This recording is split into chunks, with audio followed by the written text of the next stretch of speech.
დილამშვიდობისა ძვირფასო ტელემაყურებლებო, დღეს 10 ივლისია, პარასკევი ეთერში ერთსულოვნების დილა, სოფიო კუჭავასთან ერთად ყველას მშვიდობიან და ბედნიერ დღეს გისურვებთ.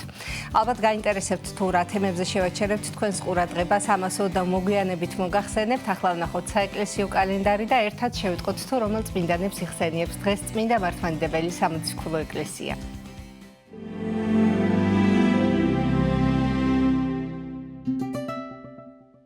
ივლისს წმინდა მართლმადიდებელი სამოციქულო ეკლესია მოიხსენიებს ღირს გიორგი მთაწმინდელს, წმინდა მღვდელმოწამე კირიონ მეორეს, სრულიად საქართველოს კათოლიკოს პატრიარქს, მართალ იოანა მენელსაცხებლეს, ღირს სამსონ უცხოც შემწყნარებელს, ღირს სევეროს ხუთს. დღევანდელი დღის მფარველი წმინდანების ლოცვით და მეოხებით უფალმა დაიცვას და დაიფაროს სრულიად საქართველო. ამინ.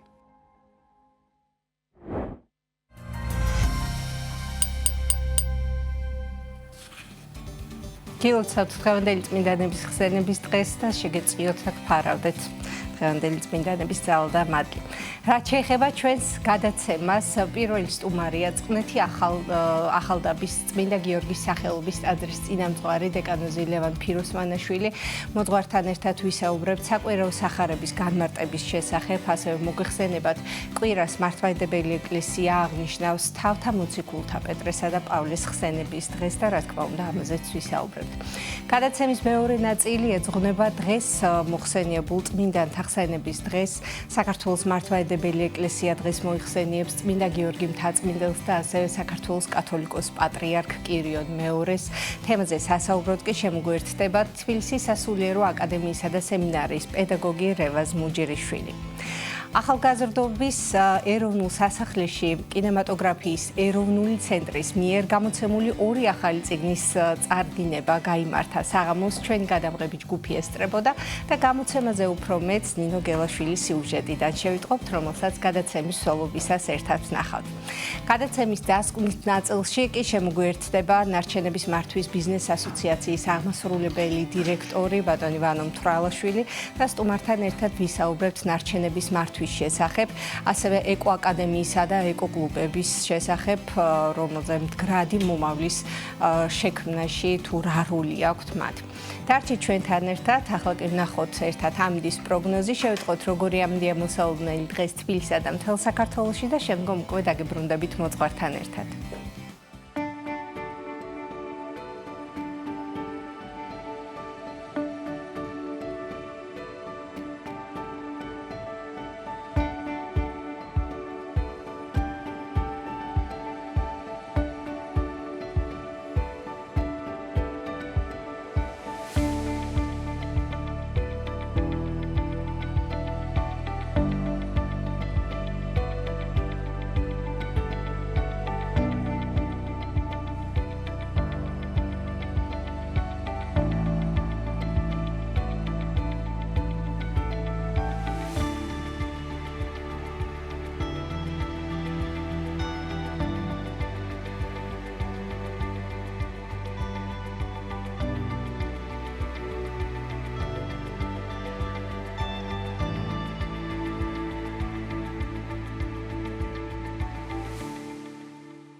დავბრუნდით მოძღვართან ერთად წყნეთი ახალდაბის წმინდა გიორგის სახელობის ტაძრის წინამძღვარი დეკანოზი ლევან ფიროსმანაშვილი შემოგვიერთდა. დილამშვიდობის მამა ლევან, გმადლობთ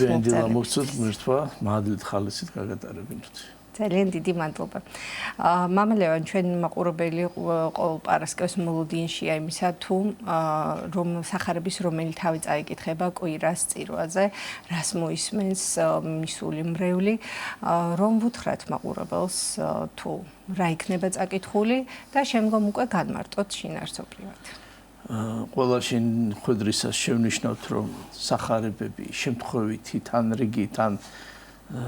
ისე უბრალოდ არ არის შერჩეული, არამედ კონკრეტულ პერიოდში, კონკრეტული მიზნით დაწყობილია, განლაგებულია, განთავსებულია, რომელიც მთელ ლიტურგიულ კონკრეტულ პერიოდს ასახავს და რაც თავარი აღზრდელობითი პროცესი შეაქვს, სრულად გამოხატავს იმ პერიოდს, იმ პროცესს, რისთვისაც ჩვენ იქ რაღაცა სარბიელს გავდივართ. ამ შემთხვევაში დავძინოთ, რომ ფაქტიურად თავდება მოციქულთა მარხვა კვირა დღეს და ეს პერიოდი ეს ციკლი, რომელიც 52 კვირის მიხედვით არის დაწყობილი, ამასთან მორგებული იყო ეს პერიოდი ამ მარხვასთან და არათუ მხოლოდ დღევანდელი საკვირა უпростоრად ამონარიდი, არამედ მთელი ეს პერიოდი ერთფრთლიან ჯაჭვს ქმნის, რომელიც აღზრდელობით პროცესს გადის. და ალბათ კარგი იქნება თვალი გადავადევნოთ ჯერ შევახსენოთ, რომ წინა დღეებშიც, წინა საკვირაო სახარებებშიც რაზე იყო საუბარი, რასგან ვმარტავდით, იმიტომ რომ უშუალო კავშირში ეს ყოველივე და შევახსენოთ, რომ თავიდან იყო მოციქულთა მოწოდება, რომელიც თავისთავად საგულისხმო იყო მოციქულთა მარხვისა, მაგრამ პარალელი იყო უშუალოდ არამხოლოდ ისტორიული ფაქტის, არამედ ის, რომ თითოეული ჩვენგვანი ერთგვარად სამოციქულო ღვაწლს გავდივართ ქრისტიანები, როგორც სახე ქრისტეს მატარებლებისა და საქმით თუ სიტყვით, გარკვეული მოქმედებით ჩვენ ქრისტეს ვქადაგებთ. აი კი ძველ წარმართულ სამყაროშიც ასე იყო ქრისტიანობის პირველი 3-4 საუკუნე, რომ ქრისტიანები ზოგადად უნდა სამოქალაქო ზნეობრივი ეტალონებს წარმოადგენდნენ და მიუხედავად მათი დიდი სიძულვილისა და დევნისა, მათ როგორც ზნეობრივ და მოქალაქე პერსონებს პატივს სცემდნენ და ქრისტიანი ეტალონი იყო. და ქრისტეს განსაზღვრებაც ამით იყო, რომ ერთმანეთს სიყვარულით იცნობდა დანარჩენი სამყარო. ამგვარად სამოციქულო იყო. შემდგომი სახარებები იყო ორი სახარება ასეთი შინაარსის. იქაც სამოციქულო სახარებაშიც ასე იყო, რომ მოციქულები განდგნენ და უაღრესი აირჩიეს, რომელსაც ქვია სულიერი, ანუ ფიზიკური დათმის მეხსეულად, რადგან სათასასწრაფოების ძიება იყო და ჩვენი სარბიელიც სწორედ ეს იყო, რომ მარხვა რა არის, სულიერს უპირატესი დაუთმოთ და არა უბრალოდ რაღაცა რიტუალური პროცესი და პერიოდი გავიაროთ, არამედ სულიერს დაუთმოთ ჩვენ ცხოვრებაში და მათაც სწორედ ეს აღმატებულს, მოლოდის სასუფევლისეულს დაუწყეს ძიება და შეუდგნენ და როგორია ხა საარსებო დატოვეს ორივე ძმამ, ანდრია და პეტრემ, იოანემ და იაკობმა ოჯახები და შეუდგნენ. რა თქმა უნდა, მათ პასუხისმგებლობა არ აუღიათ, არ მოუშორებიათ თავიდან გააგრძელეს თავიანთი ერთგვარი მზრუნველობა, მაგრამ უაღრესი გამოარჩიეს და ამითი ესეც დაგვანახა ეკლესიამ რას ნიშნავს. შემდგომი სახარებებით სწორედ ესეთი არჩევის არის, რომ ადამიანმა აირჩიოს სულიერი და არა ხორციელზე გადაეგოს და ღმერთს მიანდოს, უმჯობესია საუბარი და არა თქვა სრულ იგნორზე, თუმცა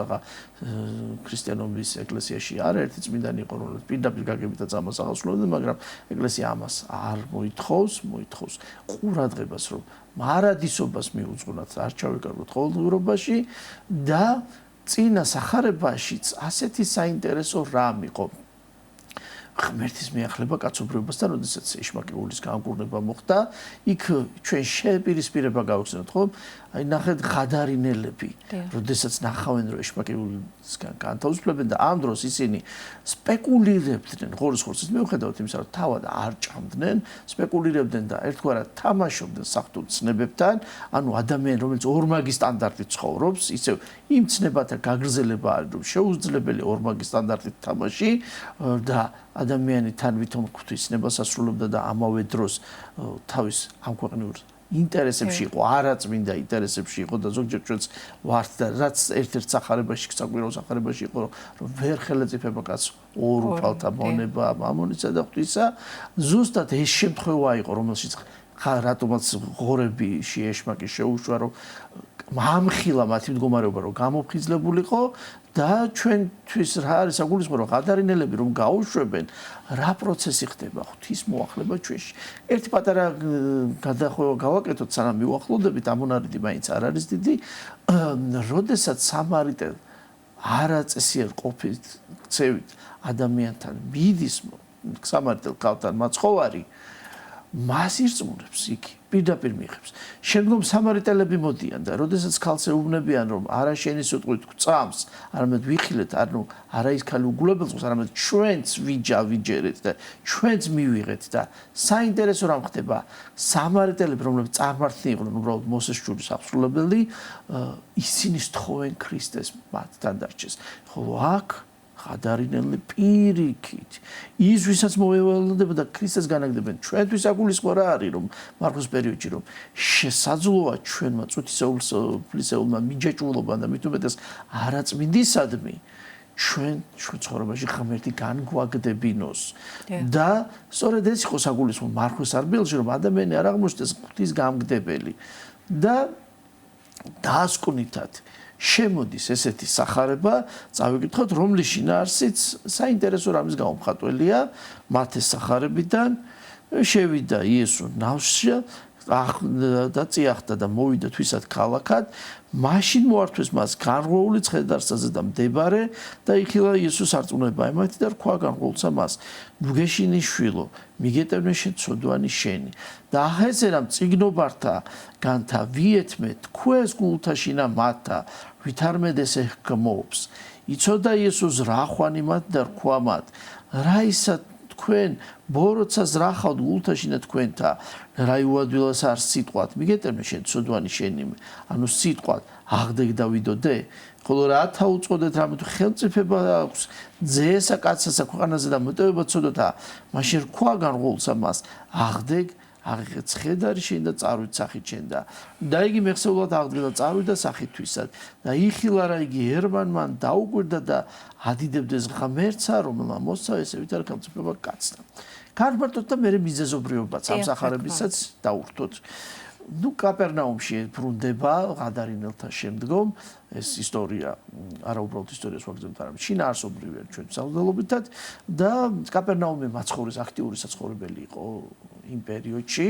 თქვათ ბეთლემის და ნაზარეთის შემდგომ ჩვენ რო განვიხილოთ მაცხოვრის უკვე შემდგომ პირად ცხოვრებაში ასე ვთქვათ კაპერნაუმი იყო მისი აქტიური საცხოვრებელი და მასთან მოყავთ სნეული სრულიად დაცემული და ასე ვთქვათ თუნდაც დამბლადაცემული კონკრეტულ ასწავლება არ ვიცით მაგრამ დამბლადაცემული რომელიც ხვის რწმენით განიკურნება ანუ სხვების სურვილით სწამთ იესოს მიმართ იმიტომ რომ მას აღარანაირი უნარი არ აქვს გამოხატვისას როგორც ჩანს რადგანაც მაცხოვარი სხვა შემთხვევაში დიალოგში შედის ხოლმე გსურს და ასე შემდეგ მაგრამ როგორც ჩანს მას ამის უნარიც არ გააჩნია და ცალსახად სხვათა რწმენით განიკურნება და გაკურნების მეთოდი არის საინტერესო არ ეუბნება განკურნოს არამედ ცოდვათა მიტევებას ეუბნება ეხლა რა კავშირშია ვთქვათ სულიერი და ფიზიკური მოდი ამ წუთას ეს არ განვიხილოთ არამედ მიზეზი ვთქვათ რამაც აღაშფოთა ებრაელები და რატომაც მაცხოვარი ასე მიმართოს მაცხოვარი წარმოაჩენს თავის ვინაობას განაცხადებს მათ წინაშე არა როგორც თქვა წინასწარმეტყველთაგანი არა რომელიღაც ღვთის მიერ გზავნილი პერსონა მოციქული არამედ თავად მოქმედი ამას არ უნდა სადღაც ჩვენ წინასწარმეტყველებში ხედავთ რომ ისინი ღვთის წინაშე ვედრებად დგებიან ხოლო ეს თავად განკურნავს და სწორედ ეს კურნების ძალა უფლება საიდან მოდიოდა რომ გულისხმის ყოფა ქონოდა საზოგადოებას რომ ვინ იდგა მათ წინაშე რომ დაპირებული აღქმა შეიხსენებინა საზოგადოებისთვის როდესაც თესლი დედაკაცზე შემოსრავდა ეს ძველი აღთქმისეული სწორედ მისი განცხადება ხდება ღვთაებრიობის განცხადება ხდება და ებრაელებიც სწორედ ამიტომ განრისხდებიან იმიტომ რომ ცოდვათა მოტევება ღვთაებრიობის პრეროგატივა არის და ხებდოთ მაცხოვარი როდესაც ეუბნება მათ ზრახვას გულის ფიქრს აქაც ხაზგასმით არის ისინი მაცხოვართან დიალოგში არ შედიან მათ საკუთარ თავში ეს აზრი გამოხატოს, ხას უსვას მახარებელი ზრახვა და არა ერთმანეთში დიალოგი, რომელიც თქვა მაცხოვრებელთან შეიძლება მოსულიყო და გაეგო, არამედ ფიქრი, აზრი, რომელიც მათში უკმაყოფილება მაშივე დაიბადა და აი, როდესაც მათ აზრს კითხულობს, მაცხოვარი ხელმეორედ ხას უსვავს, ამგვარად თვითონ იგი ღმერთია, ყოვლის მცოდნე არის. და შემდგომ განუმარტავს მას, რომელია მოქმედება, თქვათ, სნეულების განკურნება და ცოდვათა მიტევება და განუმარტავს ამ ყოველივეს და აი აქ საბოლოო ჯამში ეუბნება ორივეს და აყენეს ფეხზე, აიღე ცხედარი შენ და რატო? არც სიტყვას ეუბნება განკურნებული ხარ. პირდაპირ ღვთაებრივ ბრძანებას ეუბნება, რომელთაც ხელმწიფებას გამოხატავს სულისა და სხეულისა. ყოვლითურთ ანუ ხას უსვავს, რომ იგი ჩვენი შემოქმედია, როგორც სულიერისა, ისე ფიზიკურისა და ამის შემდგომ წარმოაჩენს დასტურად ის, რომ ის ნამდვილად მოქმედია და არა ვინმე ყალბი ლიტონი თვითმარქვია, რომელიც გარკვეულ ამბიციას გამოხატავს და დასტურიც ეს არის, რომ ადამიანს, რომელსაც მეტყველებაც არ შეეძლო და სხვათაგან მოყვანილი იყო, ის განკურნებული აღდგება და მიდის და ხალხში შესაბამისად სიხარული იღვიძებს. სანამ თქვათ ამ შეპირისპირებაზეც დავუბრუნდებით, ერთი რამ შევნიშნოთ არსებითი, რატომ არის ეს მდგომარეობა, რამდენადაც ჩვენ მოგვიყვება მარხვის დასკვნაში გადავდივართ და მარხვის დასკვნა რა არის? ნებისმიერი მარხვა, რომელიც მოციქულს ეძღვნება, შობას ეძღვნება, ღვთისმშობელს ეძღვნება, აღდგომას თუ რა, ეს არის ღმერთთან მიახლება. თუნდაც მოციქულები რას ამბობენ? ძმანო მობაძავ ჩვენ და იყვენთვის არცა ჩვენ ქრისტესა. ნებისმიერი მოქმედება მიდის ქრისტემდე. როდესაც ჩვენ სამოციქულო მარხვას გავდივართ მოციქულთადმი პატივი მიგება, მაგრამ უაღრესი რა არის? მოციქულთადმი პატივი მიგების რა არის? შინაარსი, მათი სწავლა მოქმედების დაფასება, აღსრულება და სწორედ ბაძვა რას ნიშნავს? ქრისტესადმი ბაძვა, ქრისტეს სახის მატარებლობა შინაგანად და აი სწორედ ამ დროს ხდება ჩვენი ღმერთთან მიახლება. დღესასწაულის უმთავრესი რა არის? როგორც შევნიშნეთ, რომ არათუ უბრალოდ წმინდანთან მივდივართ, აი ჩვენ შემდგომ მიძინების მარხვაც გვექნება, არათუ უბრალოდ ღვთისმშობელს მივიახლებით, არათუ მოციქულებს მივიახლებით, არამედ მათ მიერ გავლილი გზის შედეგად ღმერთს. მოციქულთა ცხოვრება რა საინტერესო რამ არის? კარგი იქნებოდა, ხო დრო რო გქონოდა, თითეული მათგანის მრავალ სახეობა რო განგვემართა, რომელთაც თითოეული ჩვენგან პარალელს დავჭერდით ჩვენ ყოფით ცხოვრებაში. ზოგჯერ ჩვენ ერთგვარად მითოსურ განსაკუთრებულ პერსონებად ჩავთვლით ხოლმე მოციქულებს, მაგრამ გვავიწყდება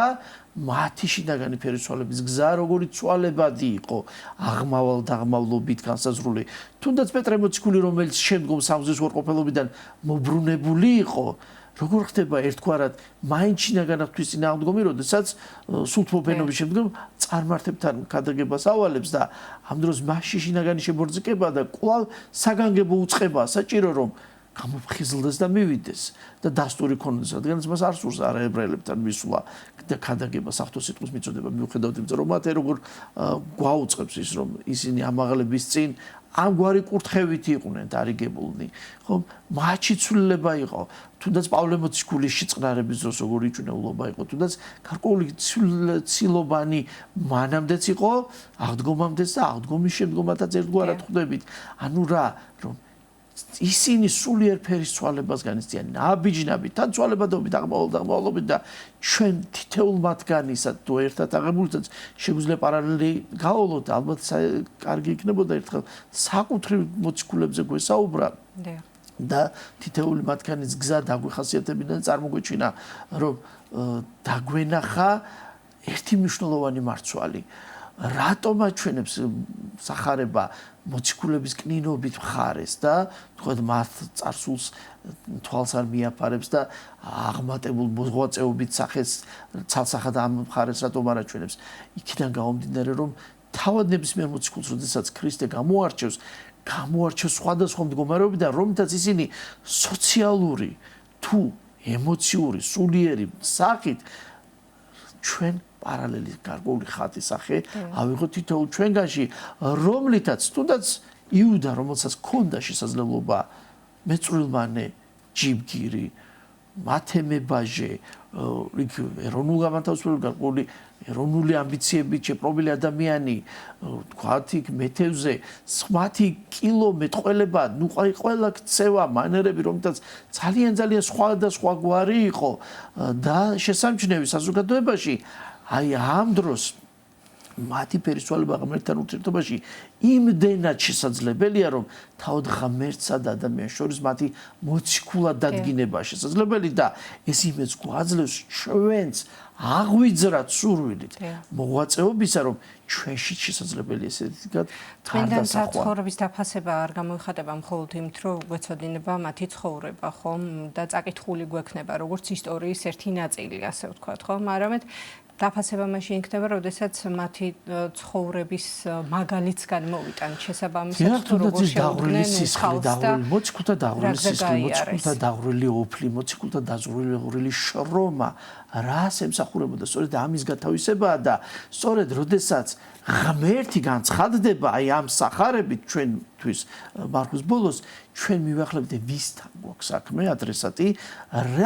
რისკენ მიემართება ჩვენი მთელი ცნობიერება და მცდელობა, რას ემსახურებოდა და არა ის თქვათ, აი მე ნამაზი რაღაცა რიტუალი, რაღაცა ვუდუს ფორმულა აღვასრულოთ, რომელთაც რაღაცა უბრალოდ განპირობებული იქნება, ან უბრალოდ ღვთისმსხვილში რაღაცა წყალობა მაძლს ვპოვებთ. არა. ჩვენი მოცემულობა რომ მუდმივ აღმავლობას გავდიოდეთ და არა რაღაცა ნორმატივების შესრულებით დროის პერიოდი განვლოთ და ნუ ხო, აი, კეთილი მონა, ხო.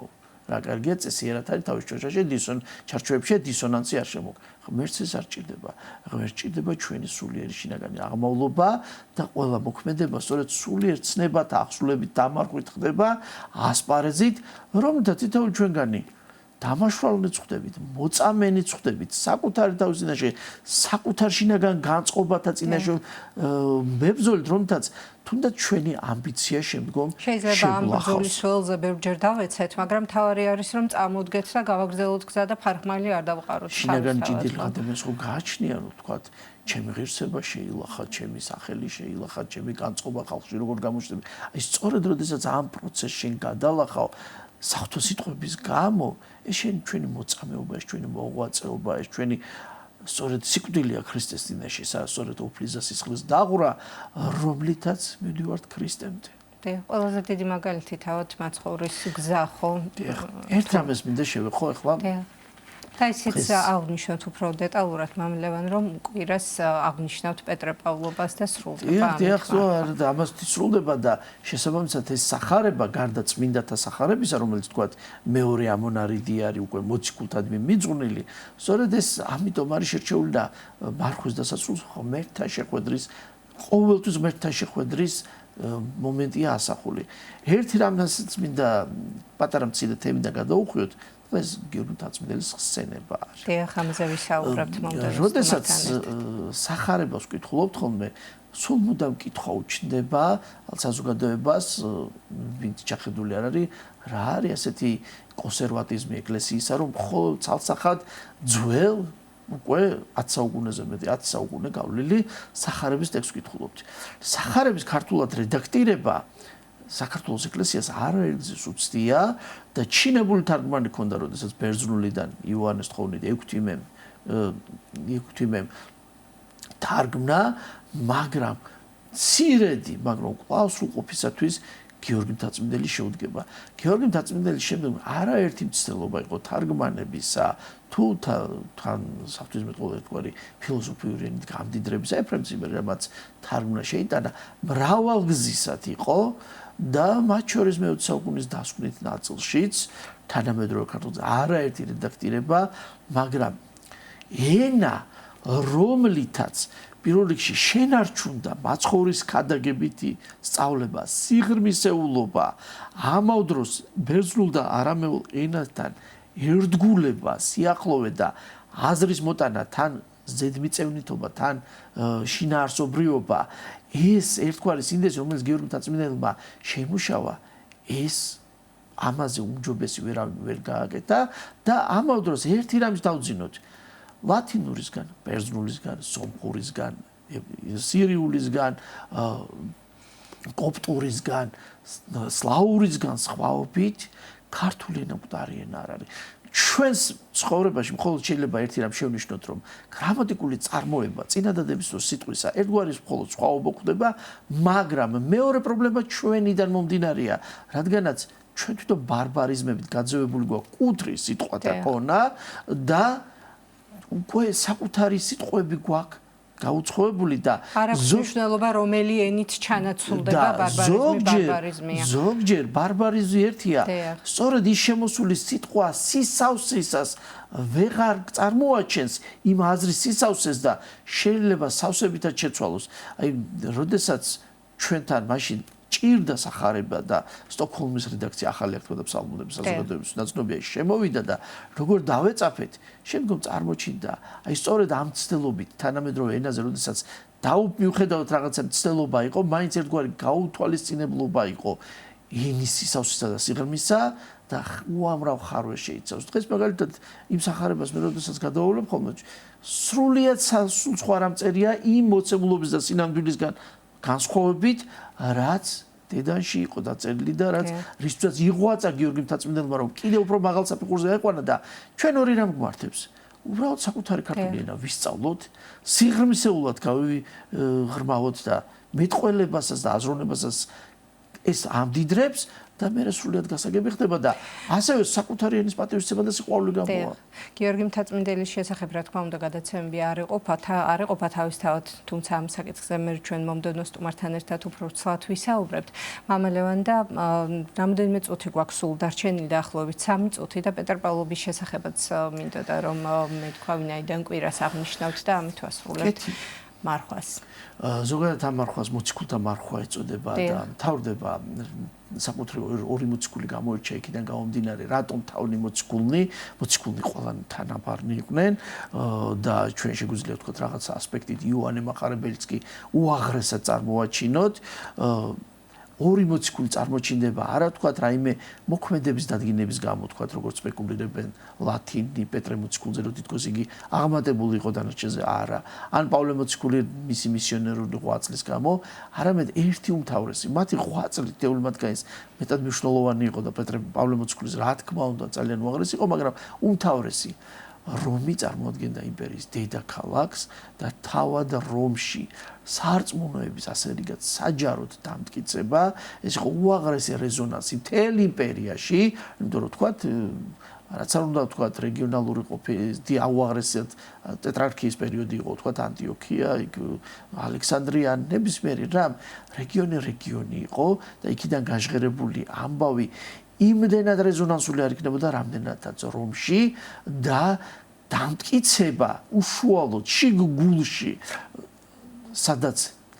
პროპაგანდა ხდებოდა, რეზონანსი ხდებოდა, გავრცელება ხდებოდა წარმართობისა, აი იქ აღიაროდა დაამოწმო შენერწმენა ეს ყოფილად მნიშვნელოვანი და სწორედ ამიტომ განადიდებს ეკლესია მათ და თავისთავად მათი ღვაწლის იდეც პავლე არ იყო 12-თაგანი, მაგრამ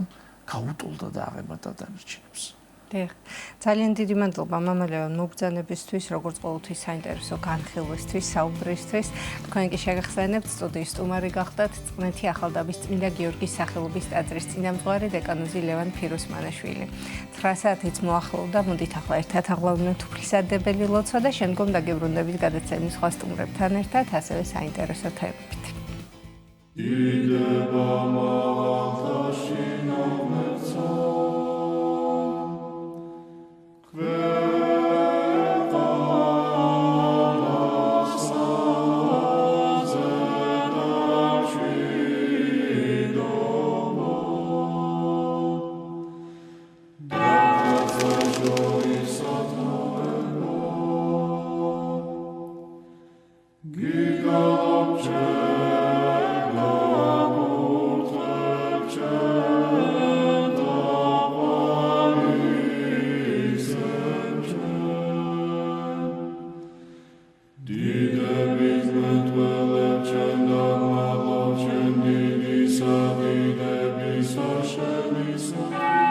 ჩვენო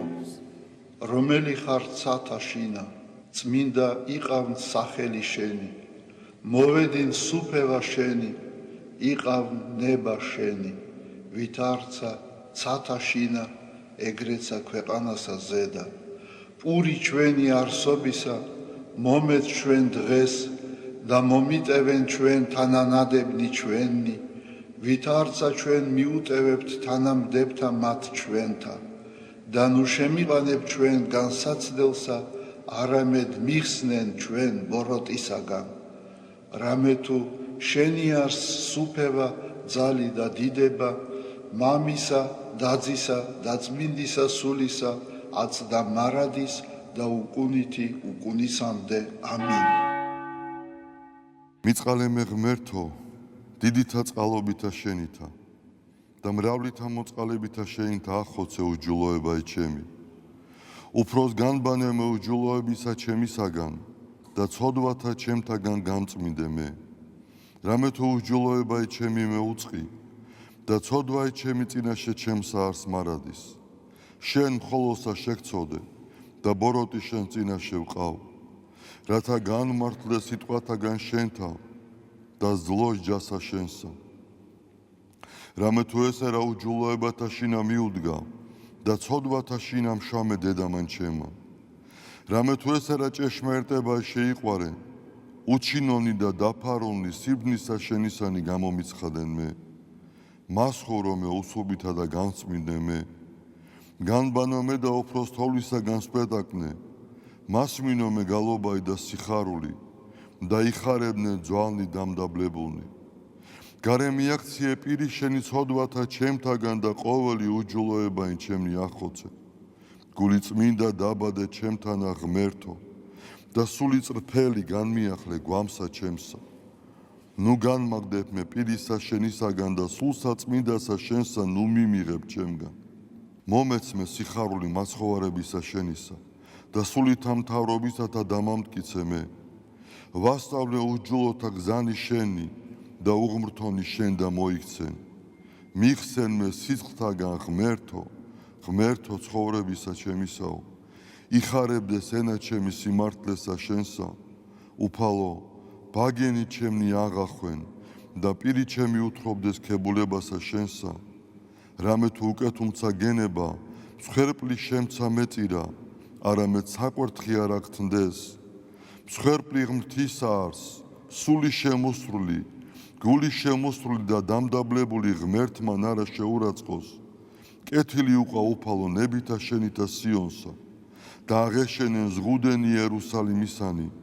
მაშინ გთნდეს მსხვერპლი სიმართლისა შესაწირავი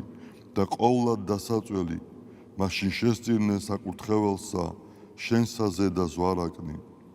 დიდება მამასა და ძესა და წმინდასა სულსა აწდა მარადის და უკუნითი უკუნისამდე ამინ ალილუია ალილუია ალილუია დიდება შენ და ღმერთო ალილუია ალილუია ალილუია დიდება შენ და ღმერთო ალილუია ალილუია ალილუია დიდება შენ და ღმერთო ჩვენო დიდება შენ და ღვთისმშობელო ქალწულო გიხაროდენ მიმადლებულო მარიამ უფალი შენთანა კურთხეულ ხარ შენ დედათა შორის და კურთხეულ არს ნაყოფი მუცლისა შენისა რამე თუ მაცხოვარე გვიშევ სულთა ჩვენთა უფალო დიდება შენ და გადაარჩინე და განთლიანე საქართველო უფალო დიდება შენ და გადაარჩინე და განთლიანე საქართველო უფალო დიდება შენ და გადაარჩინე და განთლიანე საქართველო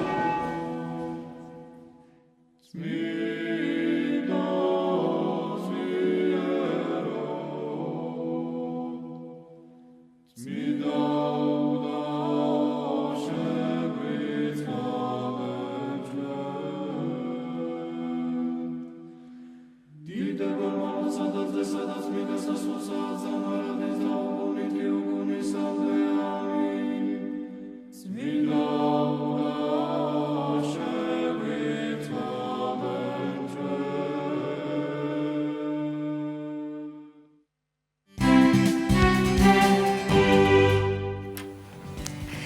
გრძელდება ერთსულოვნების დილა. გეტყვით, რომ ახალგაზრდობის ეროვნულ სასახლეში კინემატოგრაფიის ეროვნული ცენტრის მიერ გამოცემული 2 ახალი წიგნის წარდგინება გაიმართა. საღამოს ჩვენი გადამღები ჯგუფი ესწრებოდა და გამოცემაზე უფრო მეც, რა თქმა უნდა, ნინო გელაშვილის მიერ მომზადებული სიუჟეტიდან შევიტყობთ. ნახოთ სიუჟეტი.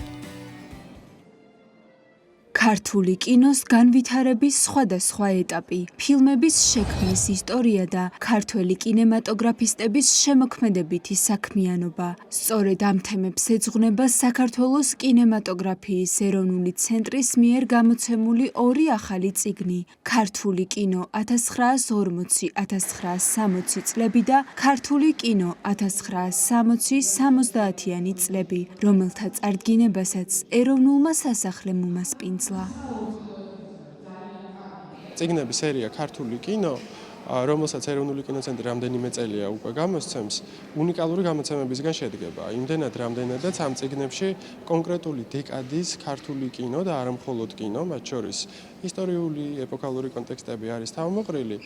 სხვადასხვა პროფესიონალის მიერ დაწერილი სტატიები, საარქივო მასალები, აფიშები, კადრები ფილმებიდან. ყველაფერი ეს თავს იყრის სწორედ ამ წიგნებში და ამავდროულად აუცილებლად უნდა აღვნიშნო, რომ გარკვეულწილად სიმბოლურია, რომ ეროვნული სასახლის არკებიან დარბაზში მოხდა მესამე და მეოთხე წიგნის პრეზენტაცია იმ შენობაში, რომელიც არა მხოლოდ ისტორიული მნიშვნელობის კულტურულ საგანმანათლებელ ცენტრია ჩვენთვის, საქართველოსთვის, არამედ ქართული კინოს მჭიდროდ არის დაკავშირებული.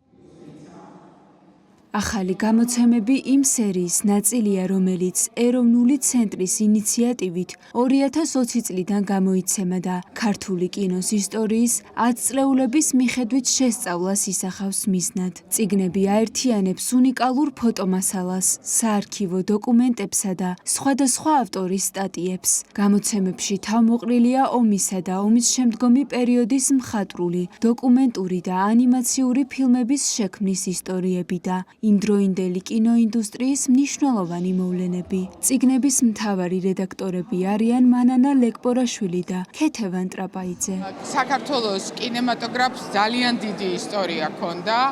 და განსაკუთრებით მინდა მადლობა გადაუხადო ყველა ავტორს, ვინც ამ გამოცემებში იღებენ მონაწილეობას, იმიტომ რომ ეს არის ერთგვარი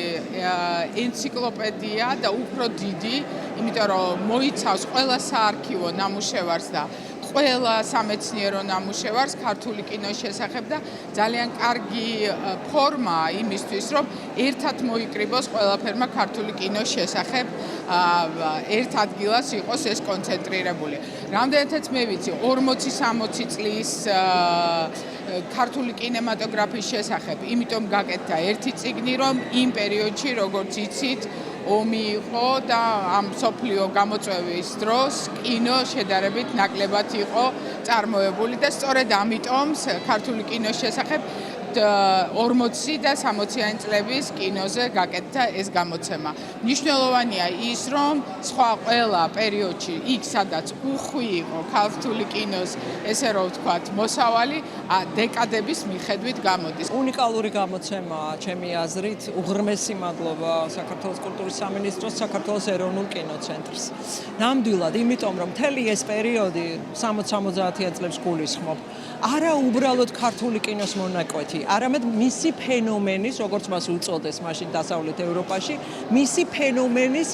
მთავარი გამოხატულება. სწორედ ამიტომ წარმოუდგენელია, რომ ჩვენ არ ვილაპარაკობთ იმ სიღრმეზე, რომელიც ამ პერიოდს ახლდა და ამ გამოცემისთვის შევკრიბეთ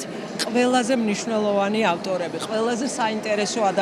ადამიანები, რომლებიც სიღრმეში ეძებდნენ იმ თავისებურებებს, რომლებიც ქართულ კინორეჟისორებს, მსახიობებს, მუსიკოსებს ახასიათებდათ. ისინი წერდნენ ამ პერიოდის ქართული კინოს მუსიკაზე, მის სპეციფიკაზე, დრამატურგიაზე, რომელმაც სახე იცვალა ბოლოს და ბოლოს ახალ გმირებზე, ხო? რომლებმაც აი სოციალიზმისთვის დამახასიათებელია ესეთი ძალიან სწორხაზოვანი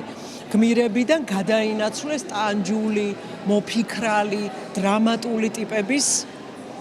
იმიჯში. ამიტომ იმდენად საინტერესო და მნიშვნელოვანია ეს პერიოდი, რომ ჩვენ მაქსიმალურად ვეცადეთ, რომ ავტორების ნამუშევრებიც და ავტორთა ნაკრებიც ყოფილიყო ამდენადვე საინტერესო და მგონი რომ ეს მოვახერხეთ. ეროვნულ სასახლეში გამართულ საღამოზე სარედაქციო ჯგუფის წევრებმა მუშაობის პროცესი გაიხსენეს და ახალი გამოცემების კონცეფციასა და ქართული კინოს კვლევაში მათ მნიშვნელობაზე ისაუბრეს. წიგნი მოიცავს, ალბათ თქვენ შეამჩნევთ 20 წელს და არა 10 წელს, იმის გამო რომ პერიოდი არის საკმაოდ რთული ჩვენი ქვეყნისთვის, იყო მცირე ფილმიანობა, მასალა არის მცირე და ამიტომ გადავწყვიტეთ, რომ აი ეს უკვე 2 ათწლეული ერთ წიგნში მოგვეთავსებინა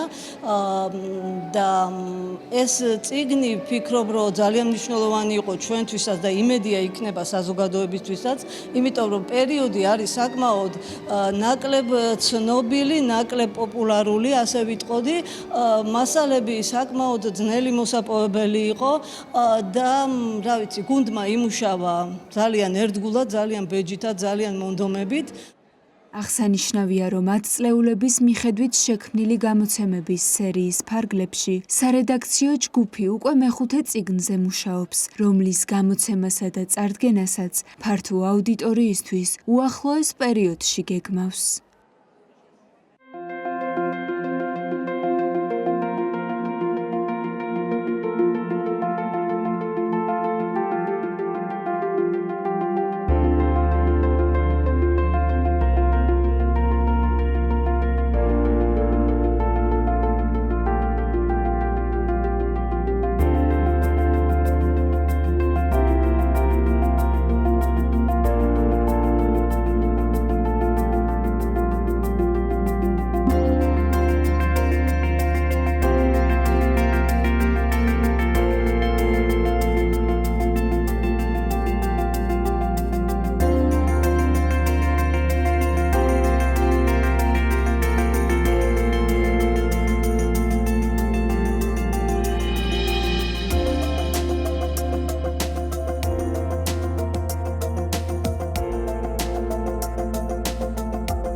დავბრუნდეთ პირდაპირ ეთერში, შემოგვერთდა სტუმარი, საქართველოს მართლმადიდებელი ეკლესია დღეს მოიხსენიებს წმინდა გიორგი მთაწმინდელს და ასევე საქართველოს კათოლიკოს პატრიარქ კირიონ მეორეს გადაცემის ნაწილში ახლა სწორედ ეს მეორე ნაწილი მთლიანად ეთმობა სწორედ ამ წმინდანების ხსენების დღეს. თემაზე სასაუბროდ კი შემოგვერთდა თბილისის სასულიერო აკადემიისა და სემინარიის პედაგოგი რევაზ მუჯირიშვილი. დილამშვიდობის ბატონ რევაზ, გმადლობთ მობრძანებისთვის. აღნიშნეთ უკვე თუ რა თემაზე გვექნება საუბარი, მოდით თავდაპირველად საუბარი დავიწყოთ წმინდა გიორგი მთაწმინდელის შესახებ. თუ რა არის მისი უდიდესი დამსახურება და წვლილი ღვაწლი როგორც ეკლესიის წინაშე, ასევე ქართული კულტურის წინაშე. მოგესალმებით, მივესალმებით თქვენს მაყურებელს. უპირველესად განსაკუთრებით უნდა აღვნიშნოთ, რომ წმინდა გიორგი მთაწმინდელის არის იმ ხარისხის მოღვაწე, რომელიც საქართველოში ალბათ თიძე ჩამოსათვლელი ადამიანები მოიძებნებიან, განსაკუთრებული რომელმაც შექმნა ეპოქა და რომელმაც შექმნა დღევანდელი რეალობაც ჩვენ შეგვიძლია თამამად აღვნიშნოთ საქართველოს ეკლესიისა, ჯერ მარტო რადგირს მისი თარგმანების ჩამონათვალი, არც ერთი ლიტურგიკული ძეგლი არ დარჩენილა და არც ერთი საერთოდ საეკლესიო მიმართულების დარგში არ დარჩენილა გიორგი მთაწმინდელს, რომ არ ეთარგმნა და მართლაც მხოლოდ და მხოლოდ სახარების კანონიკური ტექსტის ეგრეთ წოდებული ვულგატას დასახელება რადგირს რომელსაც დღემდე იყენებს საქართველოს ეკლესია და რომელიც მრავალი საუკუნის გასვლის მიუხედავად უმნიშვნელოვანეს ძეგლად და ყველაზე კანონიკურ ძეგლად არის მიჩნეული. ხოლო ერთი სამწუხარო ფაქტიც უნდა აღნიშნო გიორგი მთაწმინდელთან დაკავშირებით. სამწუხარო ის არის, რომ საქართველოს ეკლესია ჩვენი დღევანდელი რეალობა რაღაცა გარემოებების, რაღაცა მიზეზების გამო, ალბათ ისტორიული რეალობიდან გამომდინარე, ცოტა უყურადღებოდ არის დარჩენილი, არა მხოლოდ გიორგი მთაწმინდელს ეხება ეს საერთოდ უდიდეს მოღვაწეებს, ეს იქნება გრიგოლ ხანძთელი, ეს იქნება იოანე ათონელი, იქნებიან გიორგი შეყენებული და სხვანი განსაკუთრებით მნათობი ექვთიმე მთაწმინდელი. აი ჩემი პირადი დამოკიდებულება და ჩემი პირადი გულისტკივილია, რომ დღევანდელი დღე საერთაშორისო საქართველოს საზღვრებში ბუნებრივია, საყოველთაო მნიშვნელობის უნდა იყოს და ახლა ყველა დღე, ყველა წმინდანის ხსენება ვერ იქნება ბუნებრივია საქართველოში ეროვნული მნიშვნელობის, მაგრამ გიორგი მთაწმინდელი არის იმ ხარისხის მოღვაწე, რომელიც ნამდვილად იმსახურებს ამას და ფიქრობთ, რომ ყველა ქართველმა უნდა იცოდეს მის შესახებ, უნდა იცოდეს შესაბამისად. არა ზოგადად, რომ აი არსებობდა ვინმე მთაწმინდაზე მოღვაწე ქართველი, რომელიც ეროვნული თვალსაზრისით იღვწოდა, ამაზე არ არის საუბარი. ის არის უპირველესად დიდი საეკლესიო მოძღვარი, ქართველთათვის სასიხარულო ბუნებრივია და როგორც უკვე ვთქვით, საქართველოს ეკლესიისათვის და არა მხოლოდ საქართველოს ეკლესიისათვის ძალიან დიდი წვლილი დასდო. ორიოდე სიტყვით ვახსენოთ გიორგი მთაწმინდელის განვლილ გზაზე, მანამდე როგორც ხშირად არის ხოლმე ასეთი დიდი მოღვაწეების ცხოვრებაში გამორჩეული იყო თავიდანვე ჩვენ მოგვიხსენება, რომ მისი მშობლების კეთილმორწმუნე ადამიანები იყვნენ და ჯერ კიდევ არ დაბადებამდე აღუთქვეს ღმერთს, რომ თუ შეეძინებოდათ კიდევ ერთი ძე, გიორგი როგორც ჰაგიოგრაფი გვაუწყებს, მესამე შვილი იყო რიგით, პირველი შვილი სხვათა შორის თეკლა ასული მართლაც 7 წლის გახდა თუ არა, მონასტერში წაიყვანეს და ღმერთს შესწირეს ტაძრისის მონასტერში, შემდგომ მეორე შვილი ძე თეოდორე შეეძინათ და თეოდორეს შეძენის შემდგომ მშობლებმა კვლავ დადეს აღთქმა, რომ თუ კი ძე ეყოლებოდათ მასაც ღმერთს შესწირავდნენ. მართლაც სასწაულებრივად იშვა წმინდა გიორგი, სასწაულებრივად იმიტომ ვამბობ, რომ ჰაგიოგრაფიის უწყებით დედას სიზმარში გამოცხადება ჰქონდა, სახელიც კი განესაზღვრა და სხვათა შორის ძალიან საინტერესოა გიორგი მცირის, გიორგი ხუცეს მონაზონის შენიშვნით, რომელმაც აღწერა გიორგი მთაწმინდელის ცხოვრება, სახელშიც კი თავიდანვე საღვთო განგებულებაა ჩადებული. ის ამბობს კიდეც, რომ გიორგი ბერძნულად მუშაკად ითარგმნება და სწორედაც წმინდა გიორგი იყო ის პიროვნება, რომელმაც იმუშაკა და უდიდესი ღვაწლი დასდო ჩვენი ქვეყნის სულიერ განვითარებას. მართლაც დაიბადა წმინდა გიორგი და 7 წლის შესრულდა თუ არა, ისიც წაიყვანეს ტაძრისის მონასტერში თავის დასამ და იქვე აღნიშნულია, რომ მისი და სულიერი განვითარებისათვის იღვწოდა.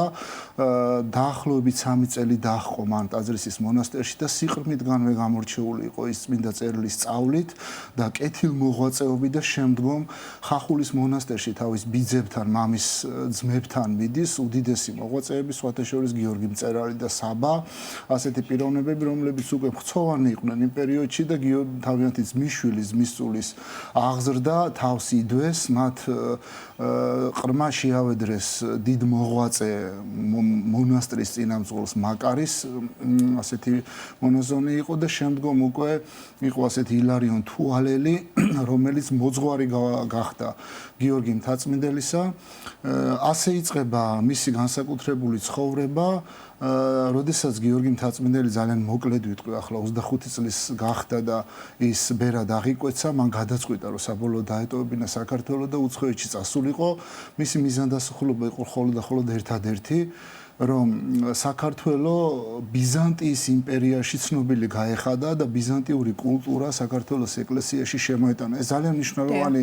ფაქტორი იყო და ამიტომაც გადაწყვიტა მან უცხოობაში წასვლა და ეს ერთი მიზეზი იყო და მეორე ძალიან საინტერესოა, სხვათა შორის, რასაც დიდი მოღვაწეებისგან ჩვენ მიჩვეულნი ვართ, მან იგრძნო, რომ გიორგი მთაწმინდელს უპირებდნენ ძალიან დიდ ხარისხობრივ საფეხურზე შეყენებას და ამიტომაც ის განელტვის აი ამ უდიდეს პატივს პირდაპირ იყო მინიშნებული, რომ ეპისკოპოსობაც კი ვარაუდებოდა მისი, სხვათა შორის ეს ფაქტი კიდევ ერთხელ გამოვლინდა, როდესაც საქართველოში დაბრუნება მოუწია მას მეფის თხოვნით და ძალიან ბევრს ფიქრობდა ამაზე და ერთი რამ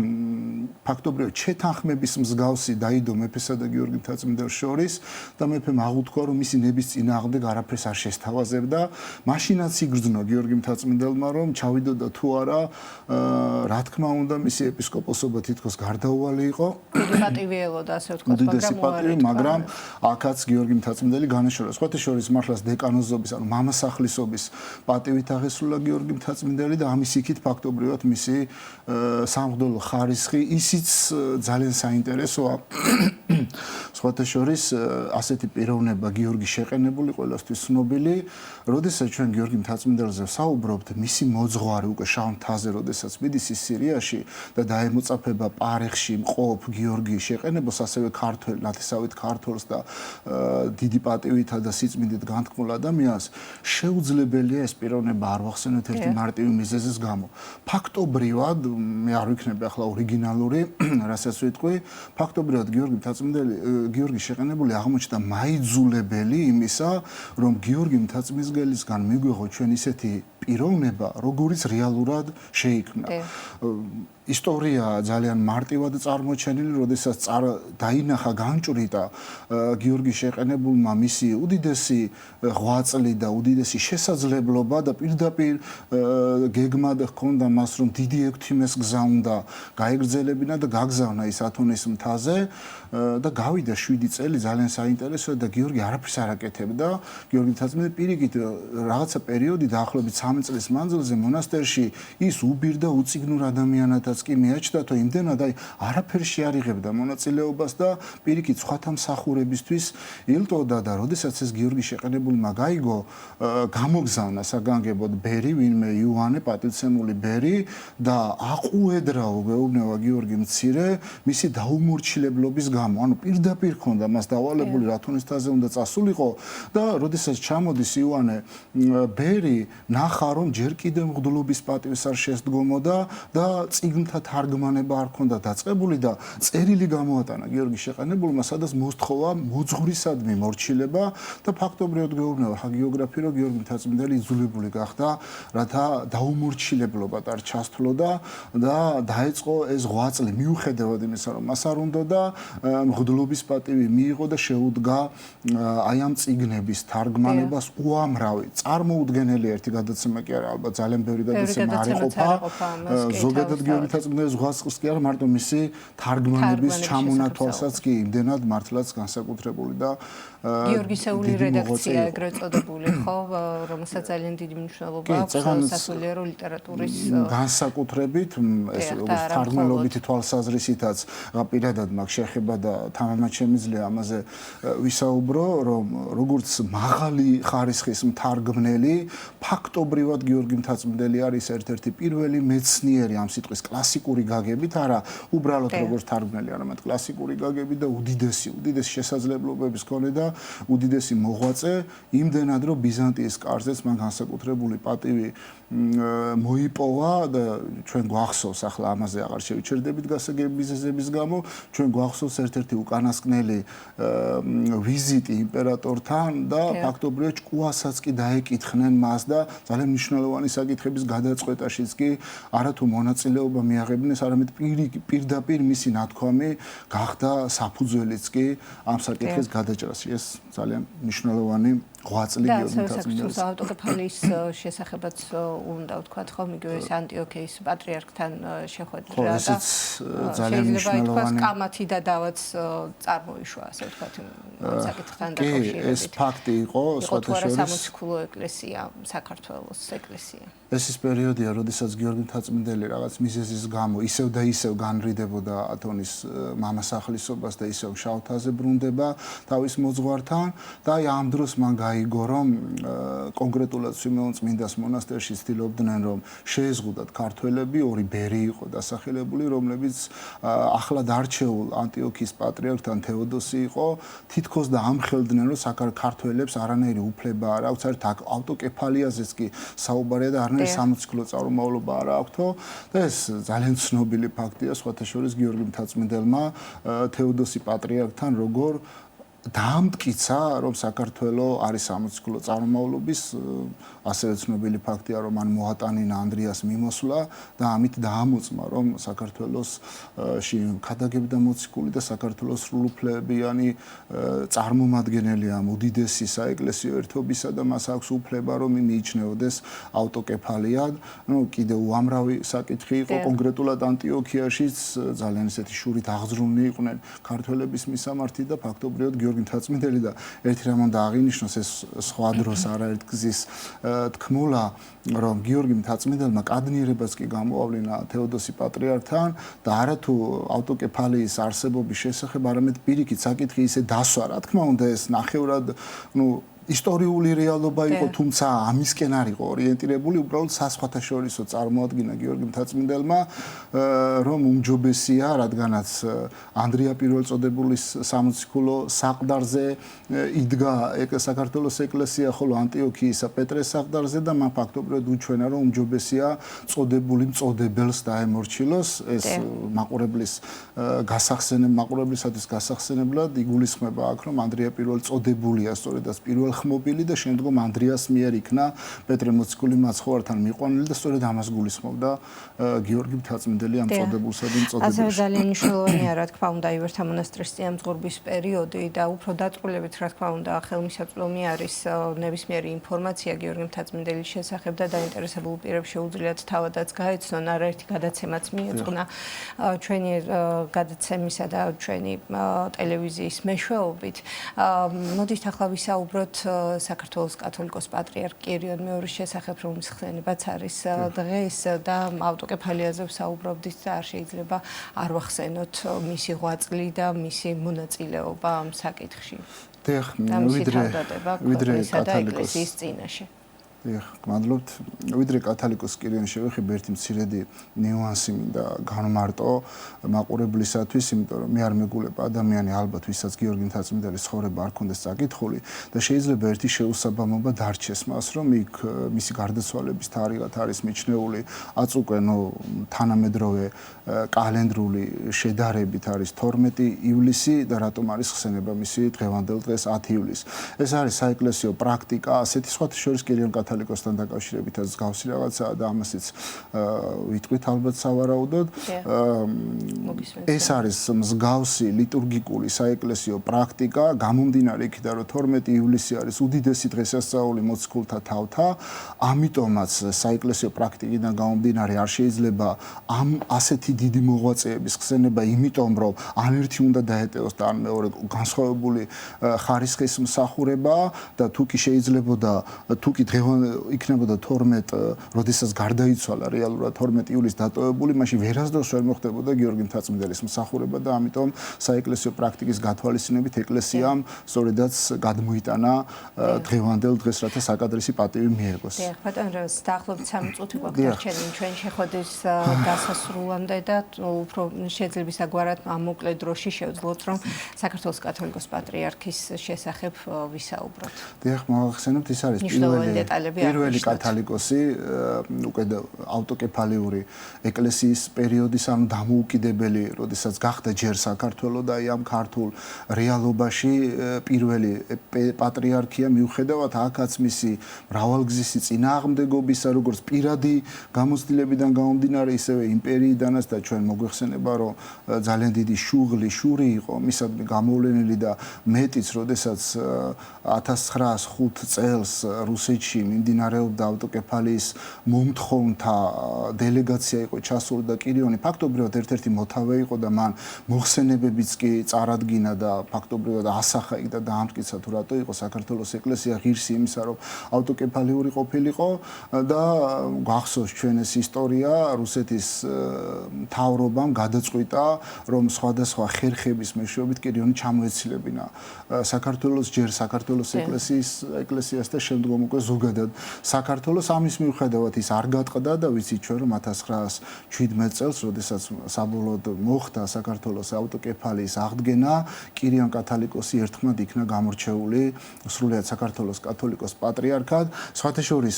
აუცილებლად უნდა აღინიშნოს რომ ჩვენ კირიონს ვიცნობთ როგორც კათალიკოს მაგრამ ну რა თქმა უნდა ბევრისთვის ამხრივად ცნობილია მაგრამ არ უნდა დაგვიწყოს ერთი ფაქტი რომ კირიონი იყო ერთ-ერთი უდიდესი მეცნიერი სხვათა შორის მას აქვს უამრავი მონოგრაფია უამრავი პუბლიკაცია გამოქვეყნებული ის ფაქტობრივად სამეცნიერო გზაზე თავიდანვე სასულიერო სასწავლებლებში იქნებოდა ეს გორის შემდგომ თბილისის და ასე შემდგომ და კიევის სასულიერო აკადემიაშიც კი სწავლობდა და იქაც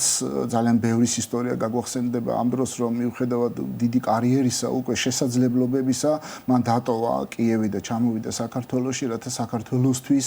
ეღვაწა და ძალიან ბევრი სამეცნიერო მიმართულების ნაშრომი მიუძღვნა სხვათა შორის მისი ეპისკოპოსი ალავერდის ეპისკოპოსი იყო ის პირველად და აქედან მოყოლებული ის ძალიან ბევრს ზრუნავდა სხვათა შორის კირიონის მიერ მოპოვებული არაერთი ხელნაწერია და არაერთი ძვირფასი მასალაა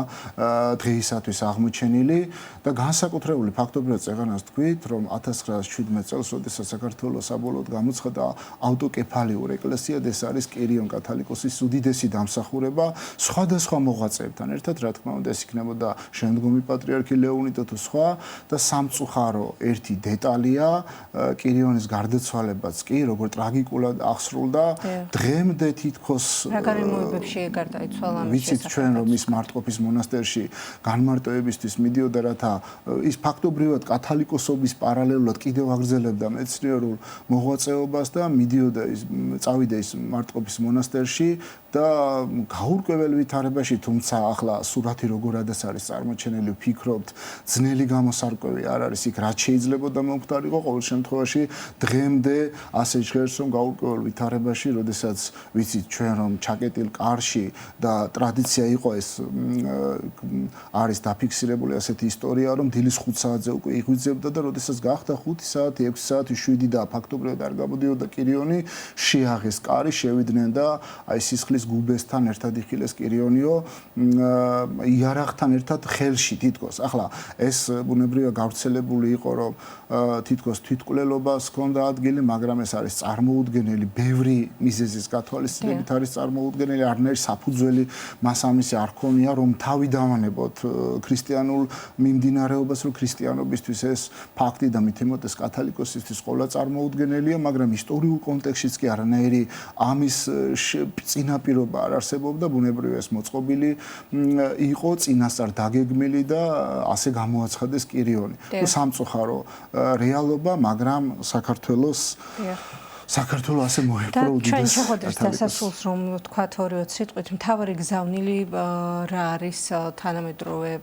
ქართველებისთვის ჩვენი საზოგადოებისთვის როგორც გიორგი მთაწმიდელის მხრიდან ასევე კათოლიკოს პატრიარქ კირიონ მეორისგან ჩემი პირველი ფაქტობრივად დასაწყისშიც გავაგრძელე პირველი გზავნილი ის არის რომ უფრო მეტი პატივი და მეტი ცნობადობა იყოს ამ მსგავსი მოღვაწეებისადმი როგორც ეკლესიაში ისევე საზოგადოებრივი წყობის თვალსაზრისითაც მრავალი ღონისძიება უნდა მიეძღვნას წესით, იმიტომ რომ კიდევ ერთხელ გავიმეორებ საქმე გვაქვს ჩვენ ამ კონკრეტულ შემთხვევაში და კიდევ მრავალი სხვა შეიძლება იქნას აღნიშნული უდიდეს მოღვაწეებთან და წეგან გულის ტკივილი რო თქვი, მე ვფიქრობ ეს მოგვეკითხება ჩვენ რომ არიან კიდევ ერთხელ ვამბობ უდიდესი მოღვაწეები, რომელთა ხსენებაც კი ისეთი ღირსებითა და ისეთი სათანადოებით არ ხდება, როგორთაც უნდა ხდებოდეს და ვისურვებდი რომ ახალგაზრდობა იქნება თუ ზოგადად მომდევნო თაობა და ყველა ჩვენს ქვეყანაში უფრო მეტად დაინტერესდეს. ახლა გიორგი მთაწმიდელის ცხოვრება დაუშვათ კირიონ კათალიკოსთან დაკავშირებით ასეთი ფუფუნება არ გვაქვს, მაგრამ გიორგი მთაწმიდელის ცხოვრება არა მხოლოდ როგორც უბრალო წმინდანის ცხოვრება, არამედ ლიტერატურული თვალსაზრისითაც ერთ-ერთი შედევრია და ვფიქრობ ამის გაცნობა აუცილებელია. ძალიან დიდი მადლობა მუბრძანებისთვის ბატონ რეზ და საინტერესო საუბრისთვის მიმოხილვისთვის. შეგახსენებთ სტუდიის სტუმარი გახდა თბილისის სასულიერო აკადემიისა და სემინარიის პედაგოგი რევაზ მუნჯირიშვილი. ჩვენ მცირე ვიდეო რგოლის შემდგომ კვლავ დაგიბრუნდებით გადაცემის სტუმართან ერთად.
დავბრუნდით გადაცემის სტუმართან ერთად შემოგვერთდა ნარჩენების მართვის ბიზნეს ასოციაციის აღმასრულებელი დირექტორი ვანო მთვრალაშვილი. სტუმართან ერთად ვისაუბრებთ ნარჩენების მართვის შესახებ, ასევე ეკოაკადემიისა და ეკოკლუბის როლზე მდგრადი მომავლის შექმნაში. დილამშვიდობის ბატონო ვანო, მადლობას მოგახსენებთ მობრძანებისთვის. მოგესალმებით თქვენს მაყურებელს.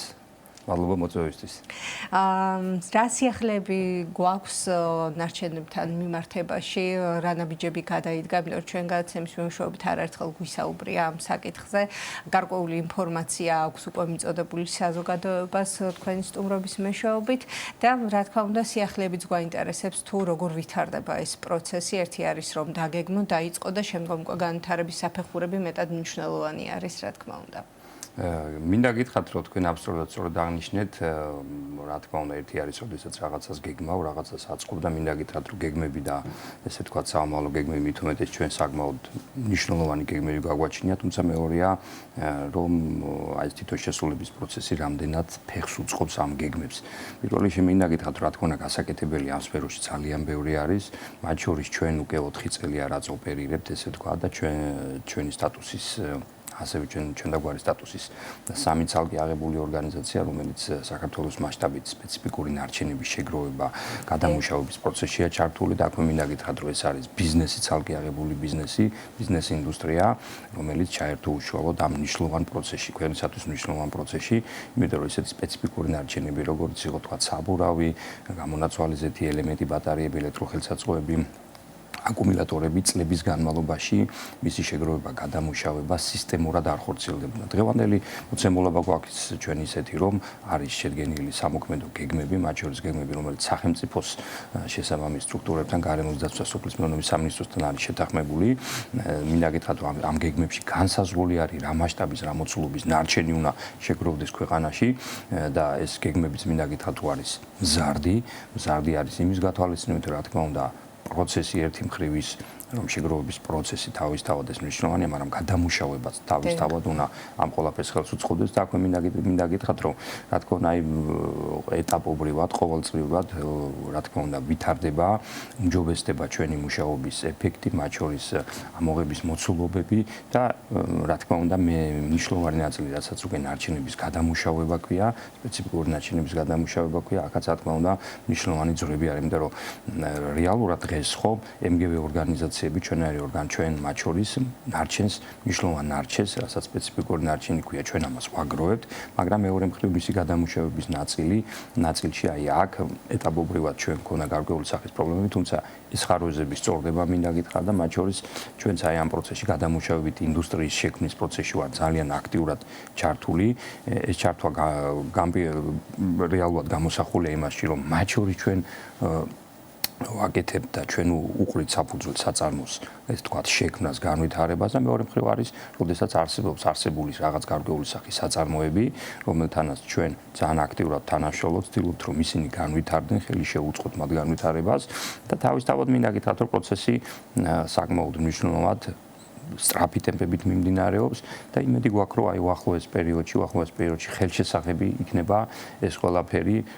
პირველ რიგში ხელშესახებს რომ საუბრობ ჩვენ ეს ხელშესახები იქნება იმ კუთხით, რომ უბრალოდ თითოეული მომხმარებელი საზოგადოება აი ამას შეიგრძნოს, დაინახავს, მეორე მხრივ რა თქმა უნდა ამოღებული ნარჩენის გადამუშავება თავისთავად ეს ცალკე მნიშვნელოვანი პროცესია, იმიტომ რომ ეს უკვე ცირკულარული ეკონომიკის განვითარების ერთ-ერთი მნიშვნელოვანი შემადგენელი ნაწილია, მე როგორც გითხარით, ინდუსტრია ყალიბდება აი ამ გადამუშავებითი ნაწილის და აქაც ძალიან ბევრი სიახლე არის, მათ შორის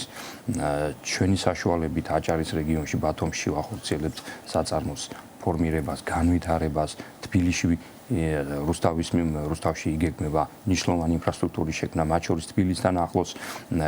საკმაოდ საინტერესო საწარმოს ფორმირება ხდება, გადამამუშავებელი საწარმოს და უბრალოდ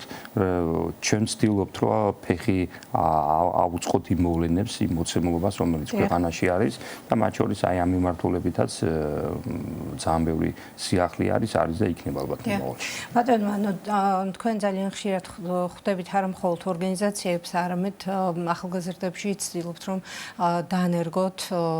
და განავითაროთ მათში ეს პასუხისმგებლობა, რასაც ქვია გარემოზე მოფრთხილება, როგორ უნდა მოხდეს შემდგომ ამ ნარჩენების შეგროვება, გადამუშავება, რა საფრთხეს უქმნის გარემოს და ჩვენს ჯანმრთელობაზე აისახება თავისთავად ეს ყველაფერი და შეხვედრებს მართავთ როგორც სკოლებში, ასევე სტუდენტებთან. ძალიან მნიშვნელოვანი არის ეკოაკადემიისა და ეკოკლუბების როლი თავისთავად ამ საკითხთან მიმართებაში და ამაზეც მინდა გკითხოთ თუ როგორ ვითარდება ამ კუთხით აკადემია და მადლობა კითხვისთვის, იმიტომ რომ ერთი მხარე, რასაც თქვა ჩვენ ვახორციელებთ და ჩვენი ორგანიზაცია, ასოციაცია ახორციელებს, რა თქმა უნდა, თუ მას ხელშეწყობა არ ექნება საზოგადოების მხრიდან, მათ შორის აქ უნიშნულოვანესი სეგმენტი, ესე თქვა, სამიზნე ჯგუფი არის ახალგაზრდები, მათ შორის თქვენ ახსენეთ სკოლიდან იწყება ფაქტიურად შეიძლება ითქვას ის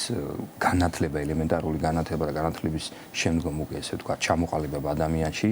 რომ ის იყოს ესე თქვა პირველ რიგში კანონმორჩილი გაუფრთხილდეს ბუნებას, გარემოს, ხო? და რა თქმა უნდა ეს ყველაფერი ადამიანის ჯანმრთელობასთან არის პირდაპირ დაკავშირებული. ეხლა სიღრმეში რო არ შევიდეთ, იმიტომ რომ თითოეული ესეთი ქმედება, ესეთი გააზრებული ნაბიჯი, რასაც ახალგაზრდად გავს გარემოს დაცვის და ბუნების დაცვის მიმართულებით, ეს პირდაპირ ადამიანის ჯანმრთელობას, საერთო წყარო მომავალს უკავშირდება და მინდა გითხრათ, რომ დღეს ჩვენ დასაბედნია, რომ საკმაოდ აქტიურია ეს მოძრაობა, რასაც წვანი მოძრაობა ქვია, მათ შორის სკოლებში. შეიძლება ითქვას, absolut ყველა საშუალო სკოლაში არის ეკოკლუბი ჩამოყალიბებული, ეს რა თქმა უნდა, გარემოს დაცვა სოფლის მეურნეობის სამინისტროს დიდი დამსახურებაა, რომ ფაქტიურად რეალურად, ხო, ფაქტიურად მთელი საქართველოს სკოლების და საშუალო სკოლები მოცულია ამ მწვანე ეკოკლუბებით და არა მხოლოდ მოდი ესე ვთქვა, არა მხოლოდ ეკოკლუბები ცალკე აღებებული საშუალო სკოლებში აქვია, რა თქმა უნდა, უმაღლესი სასწავლებლები, სადაც ანალოგიური მოძრაობა არის, ანალოგიური ესე ვთქვა, საკმაოდ საინტერესო და სტრუქტურულად ჩამოყალიბებული ორგანიზაციებია, რომელსაც საკმაოდ მნიშვნელოვანი წვლილი აქვს, მე მინდა გითხრათ, სწორედ გარემოს დაცვის საკითხებში და ჩვენი ძირითადი როლი არის, რა თქმა უნდა, ამ შემთხვევაში და ამ ეტაპზე, რათა მათი საქმიანობა წავახალისოთ, ჩვენ ვიყოთ ესე ვთქვა, შუამავალი ხიდი და მათ შორის ის გოლი, რომელიც თავის კომპეტენციიდან გამომდინარე, შესაძლებლობიდან გამომდინარე საკმაოდ მნიშვნელოვანი წვლილი შეიტანს მათ განვითარებაში და სწორედ ამის შედეგია ის, რომ ჩვენი ვთქვა და ეს ფაქტიურად შეიძლება ითქვას ყოველდღიური რეჟიმი საქმიანობა იმ ფაქტებში, რაც ეკოაკადემია ქვია, მათ შორის სწორედ ეს ურთიერთობა საშუალო სკოლებთან, ეკოკლუბებთან და მინდა გითხრათ, რომ დღეს გვაქვს ჩვენ რეალობა ისეთი, რომ მათ შორის ცალკე აღებული არასამთავრობო ორგანიზაციები, გარემოს დაცველი არასამთავრობო ორგანიზაციები, სახელმწიფო სტრუქტურები, რეალურად ეს პროცესი მინდა გითხრათ, რომ ვითარდება. თუმცა აქვე ასევე მნიშვნელოვანი ნაწილი ასევე ის, რომ თქვათ იგივე ნარჩენების წარმოქმნელები იყვნენ, იმიტომ რომ ცალკე აღებული ნარჩენის წარმოქმნელი, რომელსაც უშუალოდ სპეციფიკური ნარჩენი წარმოიქმნება, ის იყოს კანონმორჩილი, ის იყოს განათლებული, მათ შორის ის იყოს ესე ვთქვათ, პასუხისმგებლიანი მოქალაქე, მათ შორის ბიზნესმენი, რათა აი ამ პროცესის თანამონაწილე იყოს და მინდა გითხრათ, რომ აი ამ პროცესში ჩვენ საკმაოდ აქტიურად მონაწილეობთ, ძალიან ბევრი შეხვედრები გვაქვს, მათ შორის მთელი ციკლი გვაქვს შეხვედრების, ესე ვთქვათ, ტრენინგის, სემინარების, სადაც სწორედ აი ამ სეგმენტს, რასაც ნარჩენების წარმოქმნელები ქვია, ჩვენ ვასწვით საკმაოდ მათთვის მნიშვნელოვანი ინფორმაციებს, იმიტომ რომ რეალურად ნარჩენის წარმოქმნელი ეს არის ცალკე აღებული ბიზნეს ჯგუფი, ეს მნიშვნელობა რა დიდი თუ საშუალო თუ მსხვილი კომპანია, რომელსაც წარმოიქმნება გარკვეული სახის ნარჩენი და აი ჩვენი ჩართულობა აქ სწორედ იმაში გამოიხატება, რომ მათ განვმარტოთ, რომ პირობითად კი წარმოგვიქმნება ნარჩენი, ეს ბიზნესის თამდევი პროცესი არის, თუმცა შემდგომში როგორ მოექცე ამ ნარჩენს, ვის გადასცე, რამდენად სამართლებრივად შენ კანონის ჩარჩოებში სულად ესე თქვა ითვისები იმ მოცემულებას, იმ ვალდებულებებს, რასაც შენ სახელმწიფო და ესე თქვა ვალდებულება კანონი გიდგენს, იმიტომ რომ თუ შენ ამას არ აკეთებ და კანონ შესაბამისად არ მართავ ნარჩენს, ცალკე არის ახსულების საკმაოდ მნიშვნელოვანი ნაწილი, საკმაოდ მნიშვნელოვანი ჯარიმები და რა თქმა უნდა მეორე ნაწილი არის იგივე პირდაპირი გავლენა გარემოზე, ადამიანის ჯანმრთელობაზე, იმიტომ რომ როდესაც ნარჩენს არაუფლება მოსულ პირს გადასცემს, მათ შორის ან არასწორად განათავსებს, იგივე ბუნებაში იქნება, რა თქმა უნდა ეს პირდაპირ აბინძურებს გარემოს და რა თქმა უნდა ადამიანის ჯანმრთელობაზეც პირდაპირ ცალსახად ძალიან ნეგატიურად მოქმედებს და მინდა გითხრათ, რომ როდესაც ადამიანის ჯანმრთელობაზე ვსაუბრობ და მათ შორის აი ბოლო პერიოდში ხო სტატისტიკა, მნიშვნელოვანი სტატისტიკაა, თქვა გაზრდილი სხვადასხვა სახის დაავადებები, მათ შორის ეს ონკოდაავადებები იქნება თუ სხვადასხვა დაავადებები. ეს დაავადება რომელიც გააქტიურდა და სამწუხაროდ უფრო მეტი მაჩვენებელი არის პროცენტული თვალსაზრისით. რა თქმა უნდა, მათ შორის ეკონომიკა იზრდება, ინდუსტრიული ნაწილიც იზრდება და ეს რა თქმა უნდა უკავშირდება პირდაპირ ნარჩენების წარმოქმნას და აქ სწორედ მნიშვნელოვანია, რომ სწორედ ეს ნარჩენები იმართოს კანონშესაბამისად, სწორად, რათა რა თქმა უნდა პირველ რიგში დაცული იყოს გარემო და რა თქმა უნდა ადამიანის ჯანმრთელობა. მე იმედი ვიქონიოთ, რომ სახსრულების ფორმები რაც არის და ეს დასჯა, ასე ვთქვათ, ხო, რაც იწვევს გარემოს გაუფრთხილებლობით არის გამოწვეული, შესაბამისად აღარ იქნება საჭირო და ყველა გავითავისებთ ამ პასუხისმგებლობას და გაუფრთხილდებით ჩვენს გარემოს და ჩვენი და ჩვენი მომავლის ჯანმრთელობას. ძალიან დიდი მადლობა ბატონო ვანო მობრძანებისთვის, წარმატებებს გისურვებთ, გემშვიდობებით. თქვენ კი შეგახსენებთ სტუდიის სტუმარი გახდათ ნარჩენების მართვის ბიზნეს ასოციაციის აღმასრულებელი დირექტორი ბატონი ვანო მთვრალაშვილი. დღევანდელი გადაცემა დასრულდა. მადლობას მოგახსენებთ ყველას ყურადღებისთვის. ბედნიერ შაბათ-კვირას გისურვებთ და წინასწარ გილოცავთ პეტრე პავლოვის დღესასწაულს. გემშვიდობებით, კეთილი სურვილებით ორ შაბათამდე.